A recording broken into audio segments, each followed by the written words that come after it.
Hora de conversar com o Rodrigo Orengo, agora sim, bola rolando, começou a CPI da Covid, começou muito movimentada e muito divertida, com direito a Flávio Bolsonaro chacoalhando isolamento social.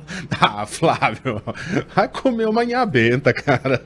E aí, Orengo, o que a gente pode esperar para hoje? Bom dia.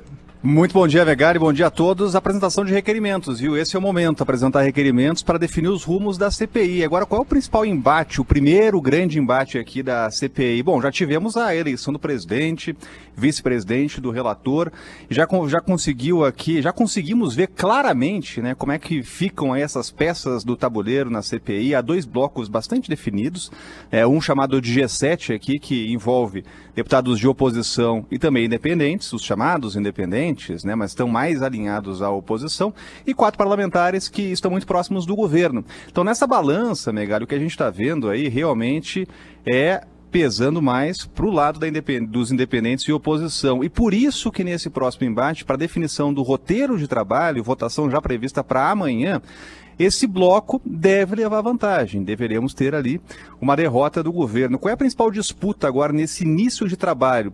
É o foco da CPI. Enquanto 4 parlamentares lá vão brigar na CPI para lançar esse foco para os governos de estado, principalmente para aqueles recursos federais que foram repassados para governos de estados, e há claros indícios aí de corrupção, porque há operações da Polícia Federal, Ministério Público, né?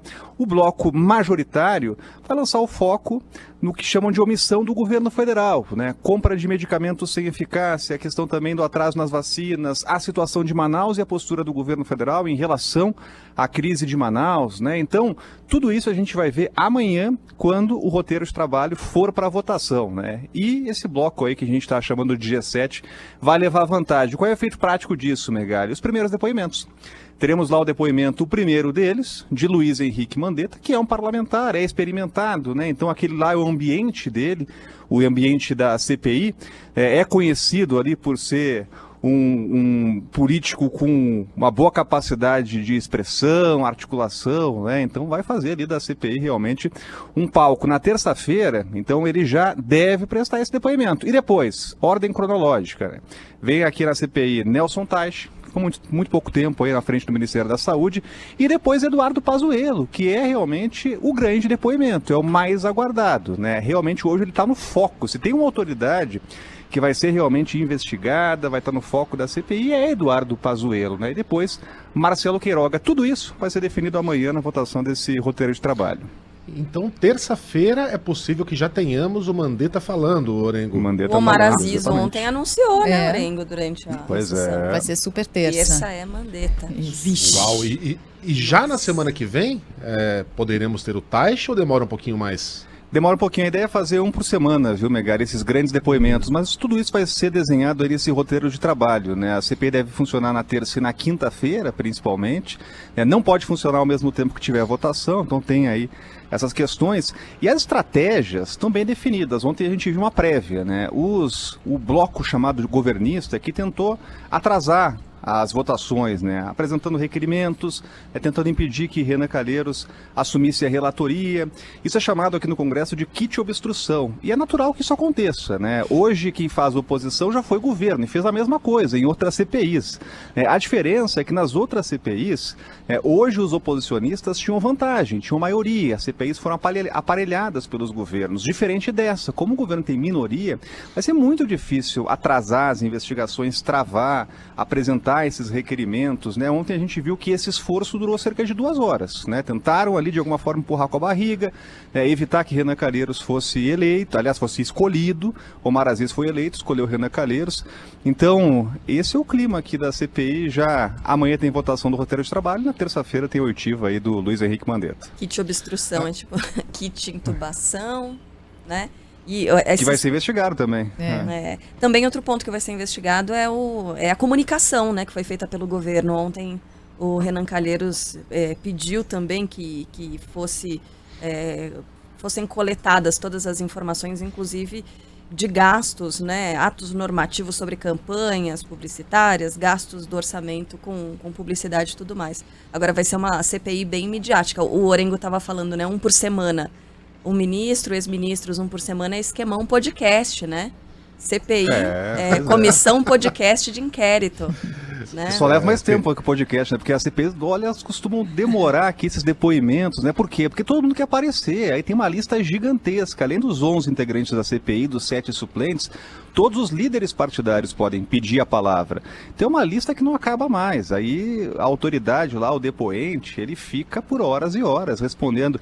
E é interessante que as perguntas começam a se repetir, né? E aí às vezes as respostas se repetem e às vezes as respostas mudam, né? Então é uma espécie de show aqui na CPI que a gente já viu em outras oportunidades. Agora, o importante para a comissão é não perder esse foco, né? Ontem estavam falando, o presidente, o relator, olha, não vamos politizar a CPI. É claro que a CPI vai ser politizada, porque o Congresso é uma casa política. E sempre foi, vai ser assim.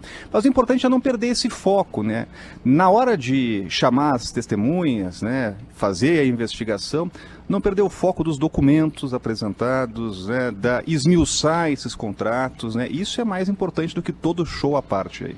Agora, Orengo, o escopo dessa, desculpa, Megali, o escopo dessa CPI é enorme, é gigante. Enorme. Tanto que há necessidade desse roteiro de trabalho e chegou-se nem sei se isso foi adiante, são espécie de subcomissões ou subrelatorias para dividir em 4 os assuntos a serem tratados. Aliás, como é que está isso, hein, Orengo? E outra coisa, tem prazo. Seriam 3 meses, mas certamente terão de ser prorrogados, porque é impensável você conseguir investigar tudo isso em 3 meses, né? Já dá para colocar na conta aí, Sheila, 6 meses, viu? Porque são 3 meses prorrogáveis, né? E tradicionalmente os prazos de CPI são prorrogados, né? Sem grande dificuldade.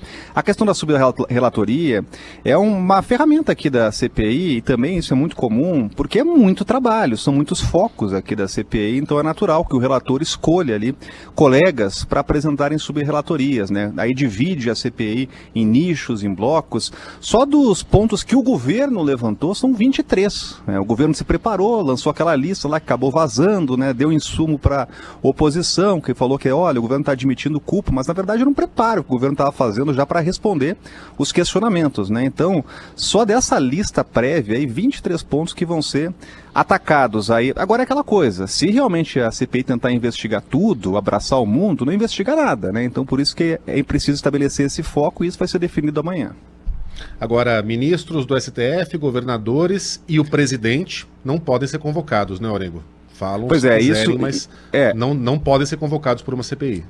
E sempre tem essa diferença interessante, Megali, que é bom esclarecer, por isso que o termo ele é importante, né? Uma coisa é a convocação. A CPI ela tem o poder de convocar e a pessoa não tem como não ir, né? Então o Mandetta, o Pazuello, né, eles não podem optar por não ir, né? Às vezes entram na justiça lá para ficarem calados, aquela coisa toda.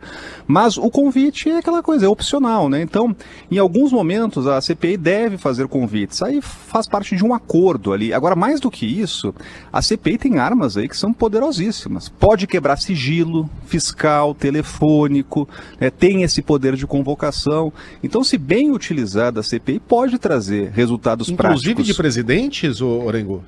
Aí tem limitações, né? O presidente tem todo um foro especial, né? O presidente tem toda uma legislação que o resguarda, o protege, né? Agora, o que a gente já viu no passado, Megali, é o seguinte, a última CPI que deu resultado prático foi lá no governo Lula, né? Foi a CPI dos bingos, CPI dos Correios, né? Chamaram a CPI do fim do mundo, foi o início do mensalão, né? E apresentou resultados práticos porque as sugestões de indiciamentos foram atendidas pelo Ministério Público. Então, ao fim dos trabalhos, a CPI apresenta uma lista de pessoas que devem ser indiciadas, é uma sugestão, pessoas que devem ser indiciadas, e aí cabe ao Ministério Público atender ou não, né? A decisão final fica lá ao investigador, aí o Ministério Público.